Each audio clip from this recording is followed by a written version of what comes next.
Hey guys, welcome back to Smart Study Circle YouTube channel. ಇವತ್ತಿನ ಸಂಭವ video ಸರಣಿಯಲ್ಲಿ ನಾವು ಭಕ್ತಿ ಚಳುವಳಿ ಎನ್ನುವಂಥ ವಿಷಯದ ಮೇಲೆ ಸಂಪೂರ್ಣವಾಗಿ ಅಧ್ಯಯನವನ್ನು ಮಾಡ್ತಾ ಹೋಗೋಣ. ಇಲ್ಲಿ ತನಕ ಯಾರು ಸ್ಮಾರ್ಟ್ ಸ್ಟಡಿ ಸರ್ಕಲ್ ಯೂಟ್ಯೂಬ್ ಚಾನಲನ್ನು ಸಬ್ಸ್ಕ್ರೈಬ್ ಮಾಡ್ಕೊಂಡಿಲ್ಲ ಅವರು ಈಗಲೇ ಸಬ್ಸ್ಕ್ರೈಬ್ ಮಾಡ್ಕೊಳ್ಳಿ. ಹಾಗೂ ಈ ಒಂದು ವಿಡಿಯೋವನ್ನು ನಿಮ್ಮ ಸ್ನೇಹಿತರೊಂದಿಗೆ ಹೆಚ್ಚಿನ ಸಂಖ್ಯೆಯಲ್ಲಿ ಶೇರ್ ಮಾಡಿ, ವಿಡಿಯೋಗೊಂದು ಲೈಕನ್ನು ಕೊಡಿ ಹಾಗೂ ನಿಮ್ಮ ಅನಿಸಿಕೆಯನ್ನು ತಪ್ಪದೇ ಕಮೆಂಟ್ ಸೆಕ್ಷನ್ನಲ್ಲಿ ತಿಳಿಸಿ. ಇಲ್ಲಿ ಮೊದಲನೇ ಪ್ರಶ್ನೆ, ಭಕ್ತಿ ಎನ್ನುವಂಥ ಸಂಸ್ಕೃತ ಪದ ಯಾವ ಒಂದು ಮೂಲ ಪದದಿಂದ ಬಂದಿದೆ ಎನ್ನುವಂಥ ಒಂದು ಪ್ರಶ್ನೆಯನ್ನು ಕೇಳಿದರೆ, ಇಲ್ಲಿ ಭಕ್ತಿ ಎನ್ನುವಂಥದ್ದು ಸಂಸ್ಕೃತದಿಂದ ಬಂದಿರುವಂಥ ಒಂದು ಪದವಾಗಿರುವಂಥದ್ದು. ಈ ಒಂದು ಪದವನ್ನು ಯಾವ ಒಂದು ಮೂಲ ರೂಪದಿಂದ ನಾವು ಪಡೆದುಕೊಂಡಿದ್ದೇವೆ ಎನ್ನುವುದರ ಮೇಲೆ ಇಲ್ಲಿ ಪ್ರಶ್ನೆಯನ್ನು ಕೇಳ್ತಾ ಹೋಗಿದ್ದಾರೆ.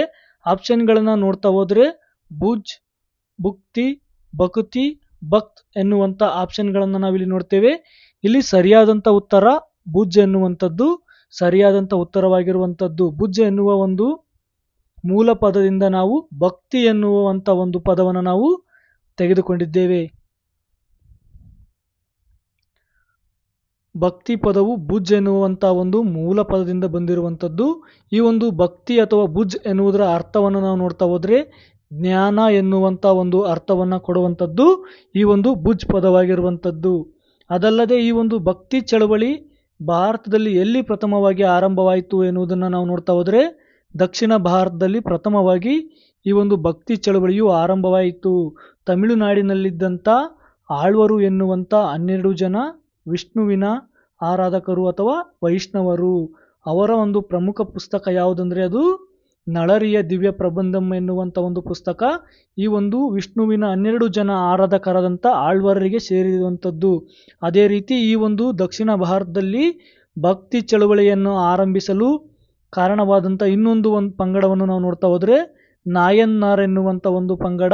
ಇವರು 63 ಜನ ನಾಯನ್ಮಾರ್ಗಳು ಶೈವರು ಅಥವಾ ಶಿವನ ಆರಾಧಕರಾಗಿದ್ದರು.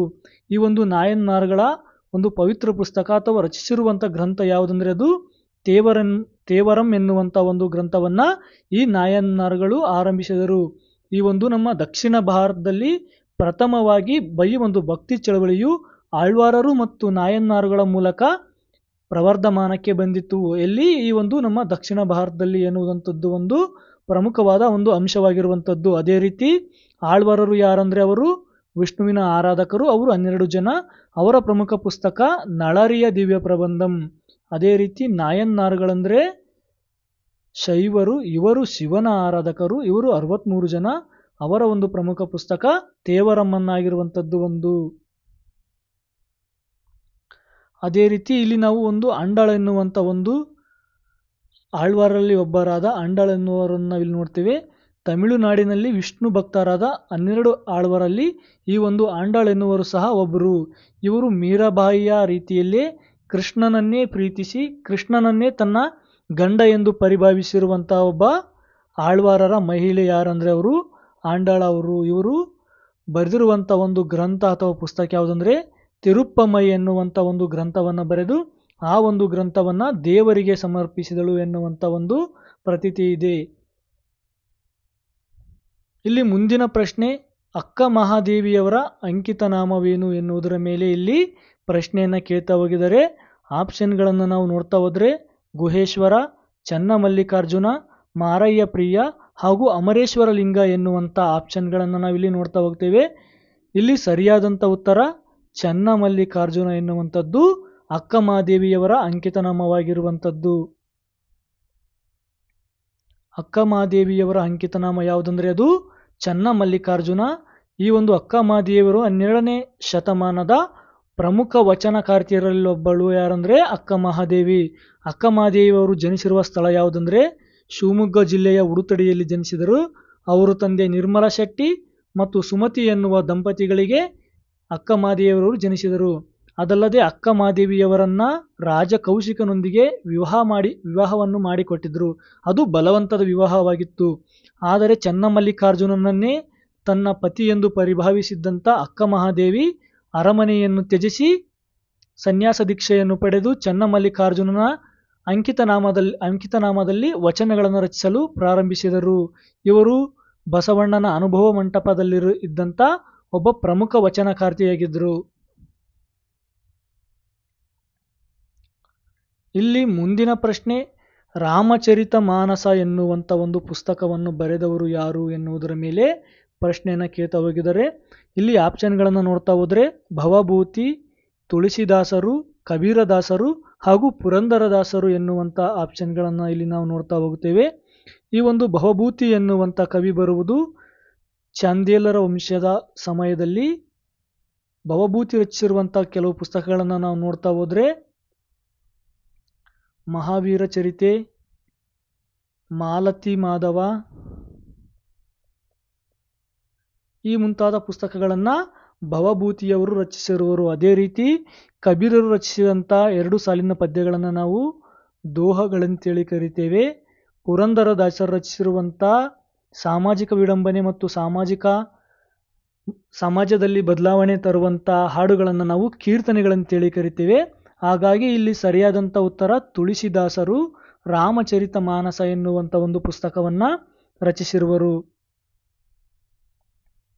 ರಾಮಚರಿತ ಮಾನಸ ಎನ್ನುವಂಥ ಒಂದು ಪುಸ್ತಕವನ್ನು ರಚಿಸಿದವರು ಯಾರಂದರೆ ತುಳಸಿದಾಸರು. ಈ ಒಂದು ಪುಸ್ತಕವನ್ನು ಅಥವಾ ರಾಮಾಯಣದ ಅವತರಣಿಕೆಯನ್ನು ರಚಿಸಿದ್ದರಿಂದ ಇದನ್ನು ನಾವು ಸಾಮಾನ್ಯವಾಗಿ ತುಳಸಿ ರಾಮಾಯಣ ಅಂತಲೂ ಸಹ ಕರಿತೇವೆ. ಇದು ಅವಧಿ ಭಾಷೆಯಲ್ಲಿ ಇರುವಂಥದ್ದು. ಇದು ಸಾಮಾನ್ಯ ಜನರ ಭಾಷೆಯಾದಂಥ ಅವಧಿ ಭಾಷೆಯಲ್ಲಿ ಈ ಒಂದು ರಾಮಚರಿತ ಮಾನಸವನ್ನು ರಚಿಸುವುದರ ಮೂಲಕ ಸಾಮಾನ್ಯ ಜನರಿಗೆ ರಾಮಾಯಣದ ತತ್ವವನ್ನು, ರಾಮಾಯಣದ ನೀತಿಯನ್ನು ಸುಲಭವಾಗಿ ಸಾಮಾನ್ಯ ಜನರಿಗೆ ತಲುಪಲು ಸಾಧ್ಯವಾಗುವಂತೆ ಸಾಮಾನ್ಯ ಜನರ ಭಾಷೆಯಾಗಿರುವಂಥ ಅವಧಿ ಭಾಷೆಯಲ್ಲಿ ಈ ಒಂದು ತುಳಸಿದಾಸರು ರಾಮಚರಿತ ಮಾನಸವನ್ನು ರಚಿಸಿದರು. ಅದನ್ನು ನಾವು ತುಳಸಿ ರಾಮಾಯಣ ಅಂತ ಸಹ ಕರಿತೇವೆ. ಇಲ್ಲಿ ಮುಂದಿನ ಪ್ರಶ್ನೆ, ಕರ್ನಾಟಕ ಸಂಗೀತ ಪಿತಾಮಹ ಎಂದು ಯಾರನ್ನು ಕರೆಯುತ್ತಾರೆ ಎನ್ನುವುದರ ಮೇಲೆ ಇಲ್ಲಿ ಪ್ರಶ್ನೆಯನ್ನು ಕೇಳ್ತಾ ಹೋಗಿದ್ದಾರೆ. ಆಪ್ಷನ್ಗಳನ್ನು ನೋಡ್ತಾ ಹೋದರೆ ವ್ಯಾಸರಾಯರು, ವಿಜಯದಾಸರು, ಪುರಂದರದಾಸರು ಹಾಗೂ ಕನಕದಾಸರು ಎನ್ನುವಂಥ ಆಪ್ಷನ್ಗಳನ್ನು ಇಲ್ಲಿ ನಾವು ನೋಡ್ತೇವೆ. ಇಲ್ಲಿ ಸರಿಯಾದಂಥ ಉತ್ತರ ಪುರಂದರದಾಸರು. ಪುರಂದರದಾಸರನ್ನು ನಾವು ಕರ್ನಾಟಕ ಸಂಗೀತ ಪಿತಾಮಹ ಅಂತೇಳಿ ಕರಿತೇವೆ. ಪುರಂದರದಾಸರನ್ನು ನಾವು ಕರ್ನಾಟಕ ಸಂಗೀತ ಪಿತಾಮಹ ಅಂತೇಳಿ ಕರಿತೇವೆ. ಪುರಂದರದಾಸರು ಜನಿಸಿರುವಂಥ ಸ್ಥಳ ಯಾವುದಂದರೆ ಅದು ಪುರಂದಗಡದಲ್ಲಿ ಜನಿಸಿದರು. ಈ ಒಂದು ಪುರಂದರದಾಸರ ಮೂಲ ಹೆಸರು ಶ್ರೀನಿವಾಸ ನಾಯಕರು. ಪುರಂದರದಾಸರು ದಾಸರಾಗುವುದಕ್ಕಿಂತ ಮುಂಚೆ ಅವರಿಗೆ ಇದ್ದಂಥ ಹೆಸರು ಯಾವುದಂದರೆ ಅದು ಶ್ರೀನಿವಾಸ ನಾಯಕ. ಪುರಂದರದಾಸರು ಸಾಮಾಜಿಕ ವಿಡಂಬನೆಗಳು ಹಾಗೂ ಸಮಾಜವನ್ನು ತಿದ್ದುವ ನಿಟ್ಟಿನಲ್ಲಿ ಕೀರ್ತನೆಗಳನ್ನು ರಚಿಸಿದರು. ಅವರ ಒಂದು ಕೀರ್ತನೆಗಳ ಅಂಕಿತನಾಮ ಹಾಗೂ ಅವರ ಆರಾಧ್ಯ ದೈವವಾದ ಪುರಂದರ ವಿಠಲ ಎನ್ನುವಂಥ ಒಂದು ಅಂಕಿತನಾಮದ ಮೇಲೆ ಈ ಒಂದು ಪುರಂದರದಾಸರು ಕೀರ್ತನೆಗಳನ್ನು ರಚಿಸಿದರು. ಅದಲ್ಲದೆ ಪುರಂದರ ಎನ್ನುವಂಥ ಒಂದು ಹೆಸರನ್ನು ಅಥವಾ ನಾಮಕರಣವನ್ನು ಮಾಡಿದಂಥವರು ಪುರಂದರದಾಸರು ಹಾಗೂ ಕನಕದಾಸರ ಗುರುಗಳಾದಂಥ ವ್ಯಾಸರಾಯರು ಪುರಂದರದಾಸರಿಗೆ ದೀಕ್ಷೆಯನ್ನು ನೀಡಿ ಪುರಂದರ ಎನ್ನುವಂಥ ಒಂದು ಹೆಸರನ್ನು ನಾಮಕರಣ ಮಾಡಿದರು. ಇಲ್ಲಿ ಮುಂದಿನ ಪ್ರಶ್ನೆ, ಕರ್ನಾಟಕದ ಕಬೀರ ಅಂತೇಳಿ ನಾವು ಯಾರನ್ನ ಕರೆಯುತ್ತೇವೆ ಎನ್ನುವುದರ ಮೇಲೆ ಪ್ರಶ್ನೆಯಾಗಿರುವುದು. ಇಲ್ಲಿ ಆಪ್ಷನ್ಗಳನ್ನು ನೋಡ್ತಾ ಹೋದರೆ ಖ್ವಾಜಾ ಬಂದೇ ನವಾಜ್, ಶಿಶುನಾಳ ಶರೀಫರು, ಮೊಯಿನುದ್ದೀನ್ ಚಿಸ್ತಿ, ಟಿಪ್ಪು ಮಸ್ತಾನ್. ಇಲ್ಲಿ ಖ್ವಾಜಾ ಬಂದೇ ನವಾಜ್ ಅನ್ನುವಂಥವರು ಸುಫಿ ಸಂತರಾಗಿದ್ದು ನಾವು ಖ್ವಾಜಾ ಬಂದೇ ನವಾಜ್ ಅವರ ದರ್ಗಾವನ್ನು ಪ್ರಸ್ತುತ ಗುಲ್ಬರ್ಗದಲ್ಲಿ ಕಾಣ್ತೇವೆ. ಇಲ್ಲಿ ಕರ್ನಾಟಕದ ಕಬೀರ ಅಂತೇಳಿ ಯಾರನ್ನು ಕರೆಯುತ್ತಾರೆ ಎನ್ನುವಂಥ ಪ್ರಶ್ನೆಗೆ ಸರಿಯಾದಂಥ ಉತ್ತರ ಶಿಶುನಾಳ ಶರೀಫರು. ಶಿಶುನಾಳ ಶರೀಫರನ್ನು ನಾವು ಕರ್ನಾಟಕದ ಕಬೀರರು ಅಂತೇಳಿ ಕರಿತೇವೆ. ಕರ್ನಾಟಕದ ಮಾರ್ಟಿನ್ ಲೂಥರ್ ಅಂತೇಳಿ ಯಾರನ್ನ ಕರಿತೇವೆ ಅಂತ ಹೇಳಿದ್ರೆ ಬಸವಣ್ಣನವರನ್ನು ನಾವು ಕರ್ನಾಟಕದ ಮಾರ್ಟಿನ್ ಲೂಥರ್ ಅಂತೇಳಿ ಕರಿತೇವೆ. ಶಿಶುನಾಳ ಶರೀಫರನ್ನು ನಾವು ಕರ್ನಾಟಕದ ಕಬೀರ್ ಅಂತೇಳಿ ಕರಿತೇವೆ. ಶಿಶುನಾಳ ಶರೀಫರು ಹುಟ್ಟಿರುವಂಥದ್ದು ಹಾವೇರಿ ಜಿಲ್ಲೆ ಶಿಶುನಾಳ ಎನ್ನುವಂಥ ಒಂದು ಗ್ರಾಮದಲ್ಲಿ. ಈ ಒಂದು ಶಿಶುನಾಳ ಶರೀಫರು ಮುಸ್ಲಿಂ ಕುಟುಂಬದಲ್ಲಿ ಜನಿಸ್ತಾರೆ. ಇವರಿಗೆ ದೀಕ್ಷೆಯನ್ನು ನೀಡಿದಂಥ ಗುರುಗಳು ಯಾರು ಅಂತಂದರೆ ಗುರು ಗೋವಿಂದ ಭಟ್ಟರು ಇವರಿಗೆ ದೀಕ್ಷೆಯನ್ನು ನೀಡಿದರು. ಅದಲ್ಲದೆ ಶಿಶುನಾಳ ಶರೀಫರು ಸಹ ಸಾಮಾಜಿಕ ವಿಡಂಬನೆಯನ್ನು ಮಾಡ್ತಾ ಸಮಾಜವನ್ನು ತಿದ್ದುವ ನಿಟ್ಟಿನಲ್ಲಿ ತತ್ವ ಪದಗಳನ್ನು ರಚಿಸ್ತಾ ಹೋದರು. ಬಿದ್ದಿಯ ಬೇ ಮುದುಕಿ ಬಿದ್ದಿಯ ಬೇ ಹಾಗೂ ಕೋಡಗನ ಕೋಳಿ ನುಂಗಿತ್ತ ಎನ್ನುವಂಥ ತತ್ವ ಪದಗಳನ್ನು ರಚಿಸಿದಂಥವರು ಶಿಶುನಾಳ ಶರೀಫರು. ಕಬೀರದಾಸರು ಯಾರ ಶಿಷ್ಯರಾಗಿದ್ದರು ಎನ್ನುವುದರ ಮೇಲೆ ಇಲ್ಲಿ ಪ್ರಶ್ನೆಯನ್ನು ಕೇಳ್ತಾ ಹೋಗಿದ್ದಾರೆ. ಇಲ್ಲಿ ಆಪ್ಷನ್ಗಳನ್ನು ನೋಡ್ತಾ ಹೋದ್ರೆ ತುಳಸಿದಾಸರು, ಗುರುನಾನಕರು, ಪ್ರಭು ಚೈತನ್ಯರು ಹಾಗೂ ರಮಾನಂದ ಎನ್ನುವಂಥ ಆಪ್ಷನ್ಗಳನ್ನು ಇಲ್ಲಿ ನಾವು ನೋಡ್ತೇವೆ. ಇಲ್ಲಿ ಸರಿಯಾದಂಥ ಉತ್ತರ ರಮಾನಂದ ಎನ್ನುವಂಥದ್ದು. ಕಬೀರದಾಸರು ರಮಾನಂದರ ಶಿಷ್ಯರಾಗಿದ್ದರು. ಕಬೀರದಾಸರು ರಮಾನಂದರ ಶಿಷ್ಯರಾಗಿದ್ದರು. ವೃತ್ತಿಯಲ್ಲಿ ಕಬೀರದಾಸರು ನೇಕಾರಿಕೆ ವೃತ್ತಿಯನ್ನ ಮಾಡ್ತಾ ಇದ್ರು. ಇದರ ಮೇಲೆ ಸಹ ಹಿಂದೆ ನಡೆದ ಪರೀಕ್ಷೆಯಲ್ಲಿ ಹಲವಾರು ಸಲ ಪ್ರಶ್ನೆಗಳನ್ನು ಕೇಳಿದ್ದಾರೆ. ಒಂದು ಕಡೆ ಭಕ್ತಿ ಚಳವಳಿಯಲ್ಲಿ ಭಾಗವಹಿಸಿದಂಥವರು ಹಾಗೂ ಅವರ ಮೂಲ ವೃತ್ತಿಯನ್ನ ಇನ್ನೊಂದು ಕಡೆ ಹೊಂದಿಸಿ ಬರೆಯ ರೂಪದಲ್ಲಿ ಹಿಂದೆ ನಡೆದ ಪರೀಕ್ಷೆಯಲ್ಲಿ ಹಲವು ಸಲ ಕೇಳಿದ್ದಾರೆ. ಈ ಒಂದು ಕಬೀರದಾಸರು ವಾರಣಾಸಿಯ ಒಂದು ನೇಕಾರ ಮುಸ್ಲಿಂ ಕುಟುಂಬದಲ್ಲಿ ಜನಿಸ್ತಾರೆ. ಇವರು ಹಿಂದೂ ಮತ್ತು ಮುಸ್ಲಿಮರ ನಡುವೆ ಸಾಮರಸ್ಯವನ್ನು ತರಲು ಪ್ರಯತ್ನಿಸ್ತಾರೆ. ಹಿಂದೂ ಮತ್ತು ಮುಸ್ಲಿಮರ ಮಧ್ಯೆ ಇದ್ದಂಥ ಮತೀಯ ಕಲಹವನ್ನು ತೊಡೆದು ಹಾಕಿ ಹಿಂದೂ ಹಾಗೂ ಮುಸ್ಲಿಮರ ಮಧ್ಯೆ ಸಾಮರಸ್ಯವನ್ನು ತರಲು ಪ್ರಯತ್ನಿಸ್ತಾರೆ. ಅದಲ್ಲದೆ ಇವರು ಹೇಳ್ತಾರೆ, ರಾಮ ಮತ್ತು ರಹಿಮ ಬೇರೆಯಲ್ಲ, ಅವರು ಒಂದೇ ಎನ್ನುವಂಥ ಮಾತನ್ನ ಕಬೀರದಾಸರು ಹೇಳ್ತಾರೆ.